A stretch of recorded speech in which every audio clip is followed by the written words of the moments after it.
Good evening student. मैं अंजनी तिवारी आप सबका चैनल क्लासेस 9 में हार्दिक स्वागत करता हूं।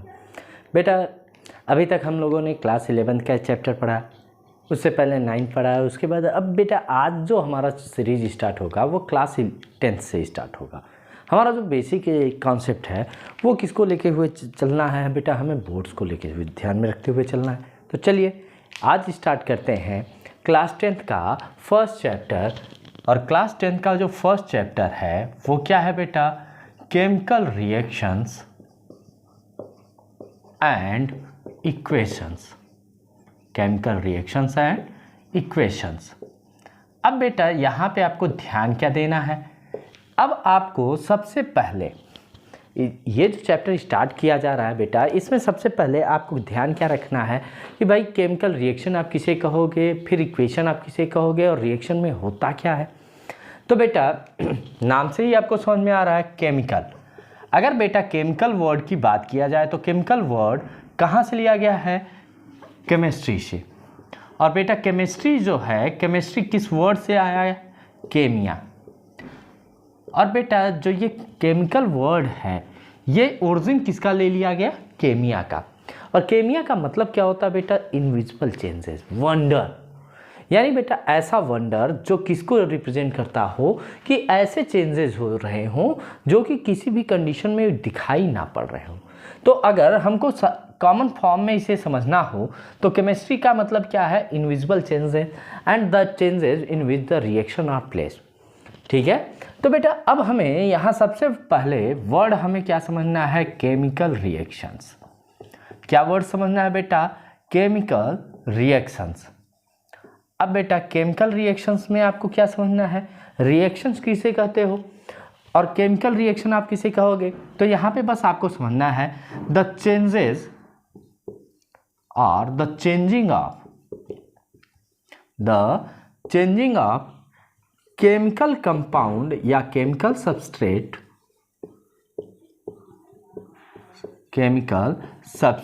The changing of chemical substrate due to any transform condition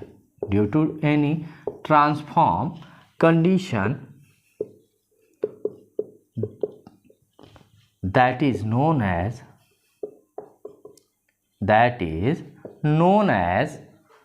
chemical reaction।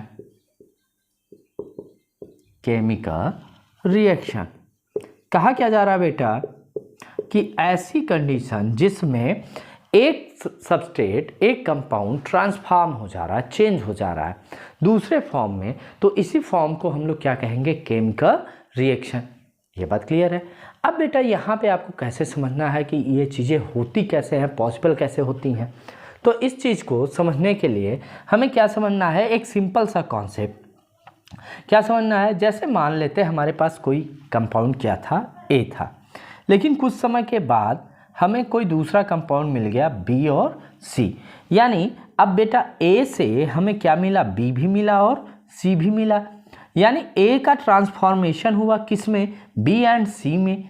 तो अगर ये जो ट्रांसफॉर्मेशन है या जो ये चेंजिंग है ये बेटा किसको रिप्रेजेंट करेगा, केमिकल रिएक्शन। ये किसको रिप्रेजेंट करेगा, chemical reaction.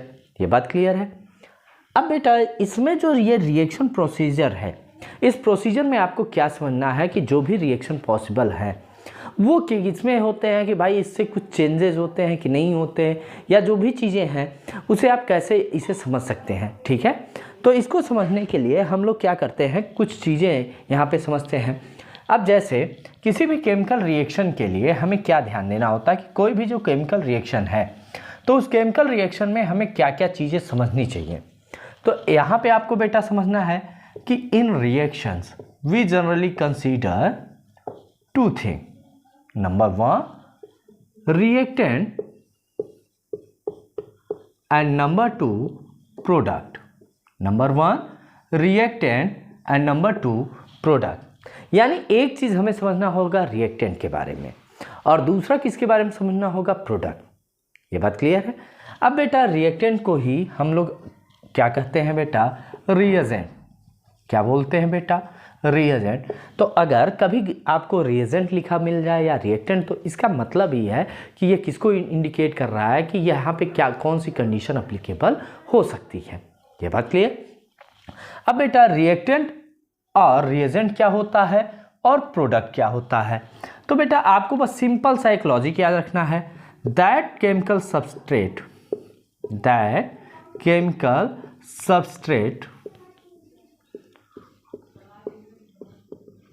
which is changed। अब कहा क्या जा रहा है बेटा, ऐसा केमिकल सबस्ट्रेट जो चेंज हो रहा हो। क्या हो रहा हो बेटा, चेंज। तो जो चेंज हो रहा हो वो क्या कहलाता है, रिएक्टेंट और reagent. After changing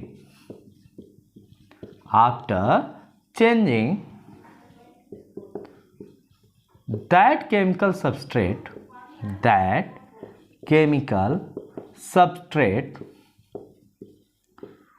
which is obtained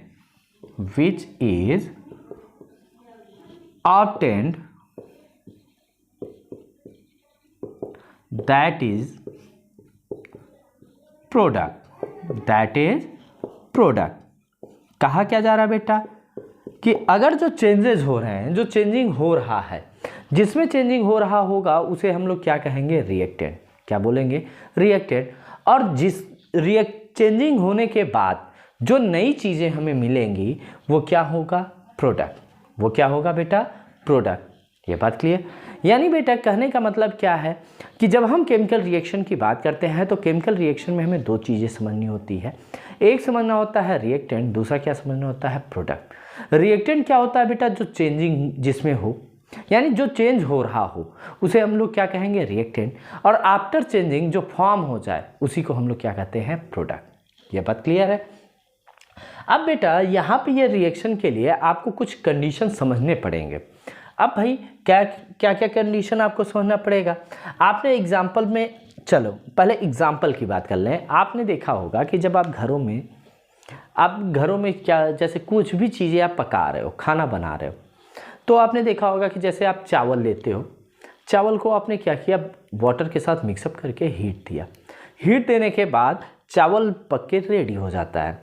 अब आपने क्या देखा कि वो चावल के एक एक पीस पकते हुए आपने कभी देखा है क्या, वो पक के तैयार हो जाता है, ये आपको दिखाई पड़ रहा है, लेकिन उसके एक एक पार्टिकल तो नहीं दिखाई पड़ रहा है। जिस तरीके से आप फैन स्विच ऑन करते हो वैसे ही फैन स्टार्ट हो जाता है मूव करना, तो इसका मूवमेंट दिखाई पड़ रहा है, इसका चेंजिंग दिखाई पड़ रहा है। लेकिन आप बेटा कोई भी चीज़ें पका रहे हो, कुक कर रहे हो, तो वो क्या दिखाई पड़ता है क्या? अगर दिखाई नहीं पड़ रहा है जिसका चेंजेस, उसको हम किस में रख लेते हैं, केमिकल में। और जो दिखाई पड़ता है वो किस में रख लेते हैं, फिजिकल में। अब बेटा लेकिन ये बताओ, अब ऐसे तो कुछ लोग कहेंगे कि कुछ कॉन्सेप्ट लाएंगे कि यार ये बताइए सर कि इसकी कोई बच्चा पैदा हुआ, उसकी हाइट तो हमें बढ़ते हुए दिखाई नहीं पड़ती लेकिन हाइट बढ़ जाती है। तब बेटा ऐसे में क्या होता है कि जब बेटा फाइनल प्रोडक्ट अपीयर होते हुए समझ में आए और चेंजिंग ना समझ में आए, यानी फाइनल प्रोडक्ट मिल रहा है लेकिन चेंजिंग दिखाई नहीं पड़ रहा है, तब तो उसे हम केमिकल कह देते हैं। लेकिन अगर दोनों कंडीशन अपीयर भी होते हुए समझ में आ जाए तो उसको हम किस में समझते हैं बेटा, बायोलॉजिकल चेंजेस में। अब जैसे कोई बच्चा जब न्यू बॉर्न बेबी या इन्फेंट जब डिलीवर होता है बेटा, तो वो क्या करता है कि कुछ समय बाद, 1 साल बाद, 2 साल बाद, 5 साल बाद धीरे धीरे वो उसकी हाइट इंक्रीज करती है। अब इसकी जो हाइट इंक्रीज करती है, इसकी जो मोटाई आती है, ये कौन सा चेंजेस है, बायोलॉजिकल चेंजेस। लेकिन बेटा जब हम केमिकल सब्सटेंस वर्ड यूज कर लेंगे तब हम जो चेंजेस देखेंगे वो क्या होगा, वो कौन सा चेंजेस हो जाएगा, केमिकल। और उसको किस में हम समझेंगे, केमिकल रिएक्शंस में। ये बात क्लियर है। अब यहाँ पे अब बेटा तब तक आप लोग इन सब चीज़ों को नोट डाउन भी करते चलिएगा, क्योंकि ये आपके बोर्ड एग्जाम के लिए बहुत ही इंपॉर्टेंट टॉपिक्स होते हैं। साथ ही साथ बेटा आप सबसे ये अनुरोध है कि आप सब हमारे यूट्यूब चैनल को ज़्यादा से ज़्यादा लाइक करते चलिए, सब्सक्राइब और शेयर कीजिए, ठीक है। अब चलिए यहाँ पे रिएक्शंस के बारे में समझते हैं कि अब ये रिएक्शंस को कैसे आप इंडिकेट करोगे और कैसे समझोगे। तो बेटा एक चीज़ आपको ध्यान रखना है कि ये जो एरो वर्ड है, जो ये एरो है, ये डायरेक्शन शो कराता है। क्या शो कराता है, डायरेक्शन। अब इस डायरेक्शन से आपको समझ में आना चाहिए जिधर एरो का हेड रीजन हो, इधर क्या होगा भाई, हेड होगा, और इधर क्या होगा, एरो का टेल होगा। यानी जो एरो का टेल होता है ये जनरली रिप्रेजेंट करता है रिएक्टेंट को। किसको रिप्रेजेंट करता है, रिएक्टेंट। और जो हेड रीजन है ये किसको रिप्रेजेंट करता है बेटा, प्रोडक्ट को। यानी एक चीज यहां से आपको क्लियर हो जानी चाहिए कि जो एरो है इसका हेड रीजन रिप्रेजेंट करेगा प्रोडक्ट को और टेल रीजन रिप्रेजेंट करेगा रिएक्टेंट को। अब बेटा हमने जैसे मान लो लिख लिया ए और इधर हमने लिख लिया बी प्लस सी और एरो का डायरेक्शन ये है, तो कहने का मतलब क्या है कि यहाँ पे ए क्या हो गया, रिएक्टेंट, एंड बी और सी क्या हो गया बेटा, आपका प्रोडक्ट। लेकिन यही अगर हम अपोज लिख देते, जैसे ए इधर बी प्लस सी और एरो का हेड इधर आ जाता, तब क्या करते, ये आपका क्या हो जाता बेटा, प्रोडक्ट, और ये दोनों क्या हो जाते, रिएक्टेंट। तो कहने का मतलब क्या है कि ये बेटा जो रिएक्टेंट एंड प्रोडक्ट कंडीशन है ये एरो के हेड एंड टेल से आप डिटरमाइन करेंगे।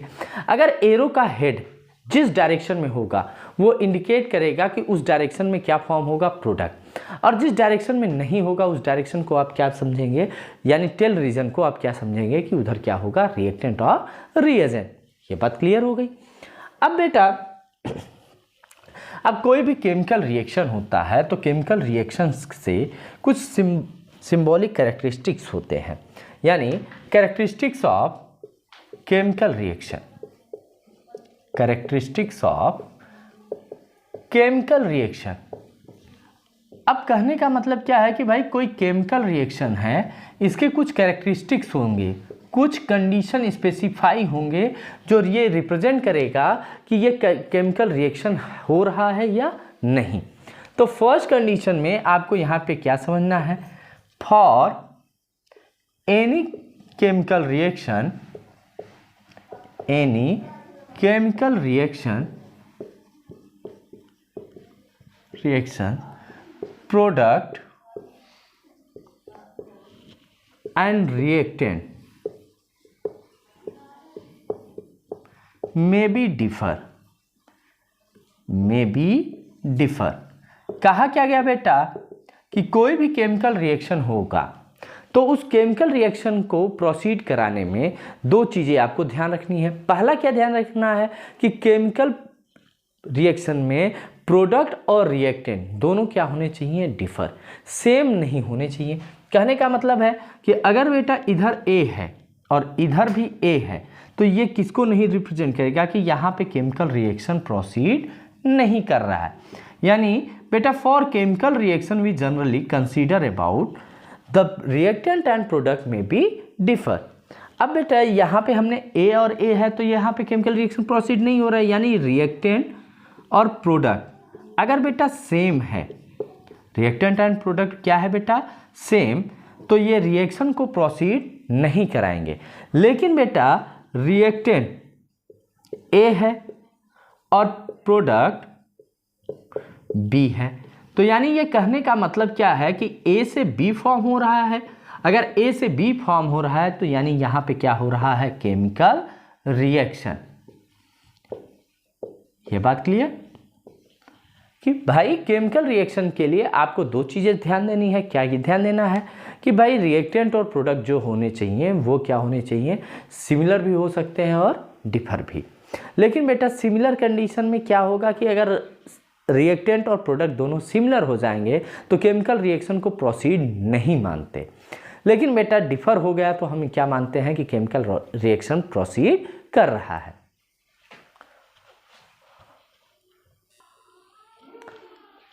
अब बेटा यहाँ पे फर्स्ट पॉइंट आप क्लियर हो गया।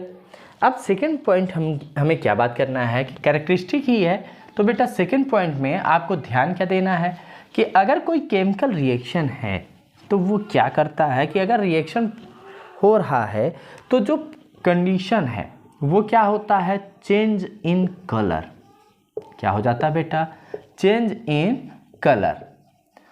अब बेटा कोई भी केमिकल रिएक्शन जब प्रोसीड होता है तो केमिकल रिएक्शन प्रोसीड होने के बाद क्या हो जाता है कि जो रिएक्टेंट होता है इसका कलर जो होता है वो चेंज हो जाता है। अब बेटा आपने देखा होगा आयरन, अभी हम कलर के अकॉर्डिंग बात कर रहे हैं, आपने क्या देखा होगा Fe यानी आयरन। आयरन क्या किस कलर का होता है बेटा, ब्लैकिश। आपने देखा होगा मेटेलिक रॉड में जैसे आपने देखा होगा TMT बार्स।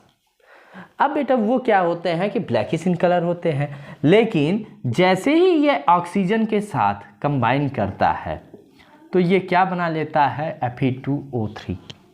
अब जैसे ही बेटा ये बना लेता है आयरन ऑक्साइड, तो ये किस कलर का हो जाता है बेटा, ब्राउनिश रेड। किस कलर का होता है, ब्राउनिश रेड। और बेटा जैसे ही ये ब्राउनिश रेड कलर में हो गया तो इसने क्या किया, जो मेटल था उसका कलर चेंज हुआ, यानी जैसे ही आयरन ऑक्सीजन के साथ कंबाइन हुआ, आयरन ऑक्साइड बना, तो इसके कलर में क्या आ गया, चेंजिंग आ गई। और ये जो कलर में चेंजिंग है ये किसको रिप्रेजेंट करता है, चेंज इन कलर। ये बात क्लियर। आपने देखा होगा बेटा इसके लिए एग्जाम एक वर्ड बोला जाता है रस्टिंग और कोरोजन। रस्टिंग और कोरोजन में क्या होता है बेटा, रस्टिंग तो हम जनरली मेटल के लिए कर लेते हैं, कोरोजन हम किसी भी सबस्ट्रेट के लिए करते हैं। अब बेटा रस्टिंग एंड कोरोजन में क्या होता है कि जो भी सबस्ट्रेट होता है उसका जो अपर मोस्ट लेयर होता है, क्या होता है बेटा, अपर मोस्ट लेयर। ये जो रस्टिंग या अपर मोस्ट लेयर में जब हम बात करते हैं तो ये क्या करता है, मॉइस्चर एंड एयर के प्रेजेंस में ये रिएक्शन प्रोसीड कराता है, और जैसे ही रिएक्ट कर लेता है तो ये न्यू कंपाउंड फॉर्म करता है, जिसकी वजह से जो कंपाउंड होता है उसका कलर चेंज हो जाता है। आपने देखा होगा बेटा सिल्वर, चांदी जिसे बोलते हो आप, सिल्वर क्या करता है, मॉइस्चर एंड ऑक्सीजन के प्रेजेंस में ब्लैकिश कलर अपीयर करता है। आपने देखा होगा बेटा कॉपर क्या करता है, मॉइस्चर एंड एयर के प्रेजेंस में ग्रीनिश अपीयरेंस शो करता है। तो यानी ये जो रिएक्शन प्रोसीड होते हैं ये किसके लिए होते हैं बेटा, चेंज इन कलर भी कर देते हैं। ये बात क्लियर हो गई। अभी बेटा मैंने दो बातें आपसे बात किया। पहला हमने बात किया था कैरेक्टरिस्टिक कंडीशन में, जिसमें हमने क्या बात किया था कि जो रिएक्टेंट और प्रोडक्ट हैं वो क्या होने चाहिए, डिफर होने चाहिए। दूसरा हमने क्या बात किया, चेंज इन कलर। अब थर्ड वन जब हम बात करेंगे बेटा वो क्या होगा, चेंज इन टेम्परेचर। क्या होगा बेटा, third one change in temperature. अब बेटा एक चीज आपको समझना है, जैसे ही आप कोई चीज बनाते हो, कन्वर्ट करते हो, कन्वर्ट होने के बाद उसका जो टेम्परेचर होता है वो क्या हो जाता है, चेंज। यानी आपको बस यहाँ एक वर्ड याद रखना है, क्या याद रखना है, for any chemical reaction, for any chemical reaction the change of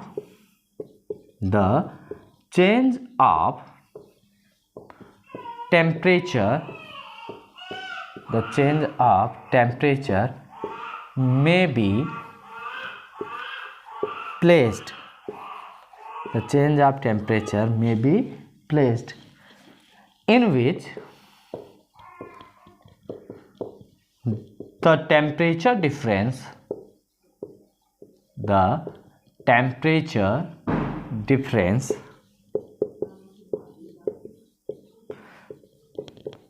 placed in between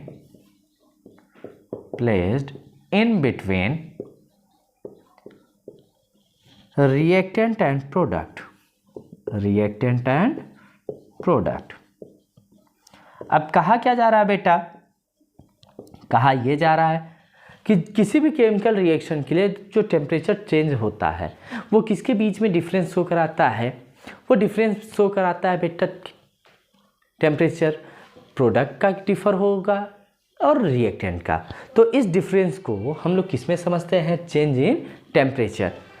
अब बेटा फोर्थ वन आपको क्या ध्यान देना होता है, फॉर्मेशन ऑफ प्रेसिपिटेट। क्या ध्यान देना होता है, फॉर्मेशन ऑफ प्रेसिपिटेट।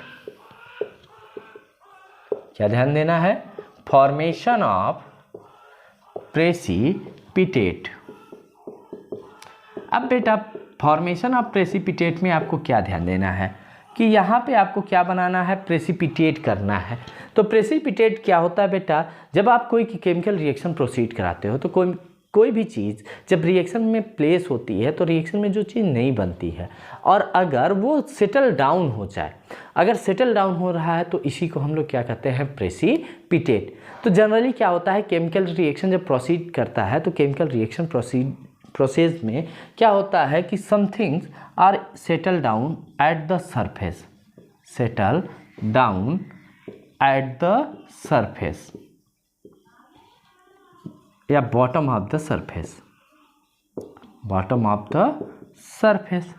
अब बेटा कहा क्या जा रहा है कि अगर कोई भी केमिकल रिएक्शन है उसमें कोई भी कंपोनेंट क्या हो रहा है, बॉटम ऑफ द सरफेस में स्टोर हो जा रहा है, बॉटम ऑफ सरफेस में हो जा रहा है, सेटल डाउन हो जा रहा है, तो इसी प्रोसेस को हम लोग क्या कहेंगे, फॉर्मेशन ऑफ प्रेसिपिटेट।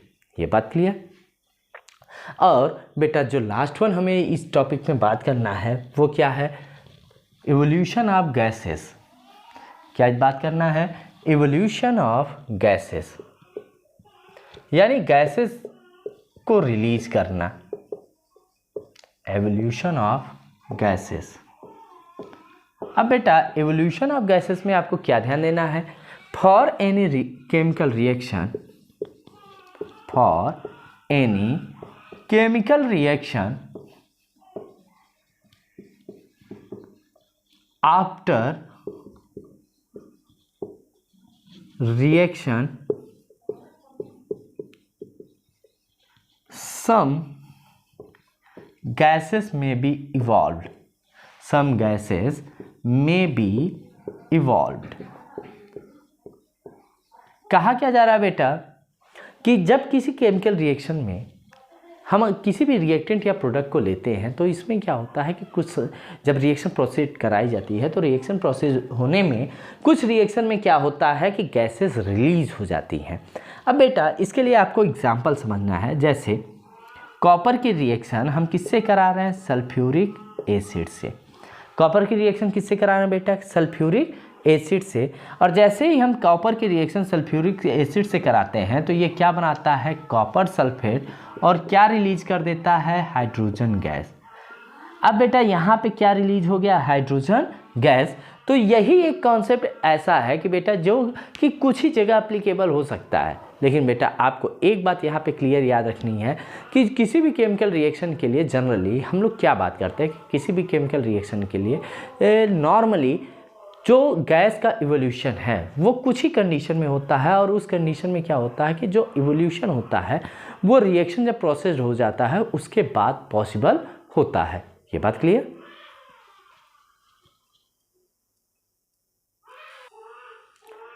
ठीक है बेटा, तो अब आज के वीडियो के लिए बस इतना ही। अब मिलते हैं बेटा आपसे नेक्स्ट वीडियो में। तब तक के लिए बेटा आप सबसे ये एक निवेदन है कि आप सब हमारे YouTube चैनल को ज़्यादा से ज़्यादा लाइक कीजिए, सब्सक्राइब कीजिए, शेयर कीजिए। जय हिंद, जय भारत।